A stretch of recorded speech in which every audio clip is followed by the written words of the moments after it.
Okay, today we're looking at our notes for causation, correlation, and association.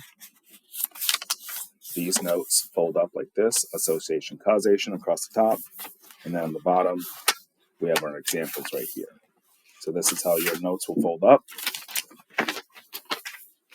Okay, there are 3 different categories for this. Let's start with causation because it's the easiest one to understand. Causation means that it has been proven that the input causes the change in the output.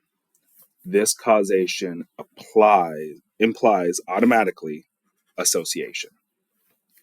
Association states that there's a relationship between the set with 2 variables existing, but it has not been proven. This is also sometimes called a correlation.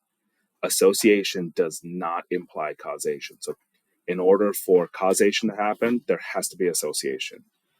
And if there's an association, that doesn't automatically mean there's causation. Now, if there is no relationship between the sets of data, if the relationship does not exist between the sets of data and the 2 variables, then it is neither. It is not association. It is not causation. So starting first with this table, the table shows the average college tuition fees for public colleges and the number of electric cars per year from 1992 to 2012. So as we look at the number of electric cars, we notice that they are increasing.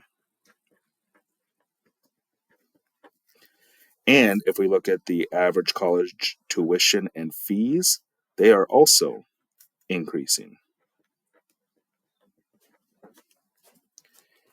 Is there an association between the 2 variables? Yes, they are both increasing.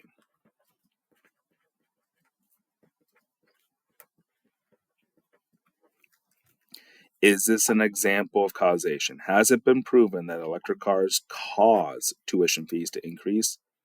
No, that makes no sense. So there is an association, not a causation. Example number 2. When it rains several inches and the water in the lake increases.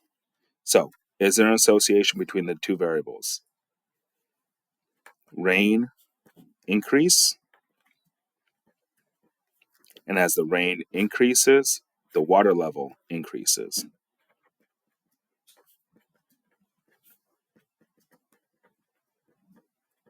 So yes, there's an association because they are both moving in the same direction. Is this an example of causation? Has it been proven that when it rains, the water level of the lake increases? Yes. Makes sense because as the rain comes down, it's going to increase the water level. So yes, there's an association and there's causation. So what we have to do here is determine the type of relationships that exist between this situation. The number of years of education outside of high school and the yearly income of an individual. The length of a rectangle affects the area of a rectangle. The amount of time on headphones are used to listen to music affects the level of hearing losses. When the number of shark attacks increase, the monthly sales of ice cream increase. When the temperature decreases, the attendance in school decreases. And when the speed of a car decreases, the arrival time of the destination is later. So you have to identify, is it association, is it causation, or is it neither?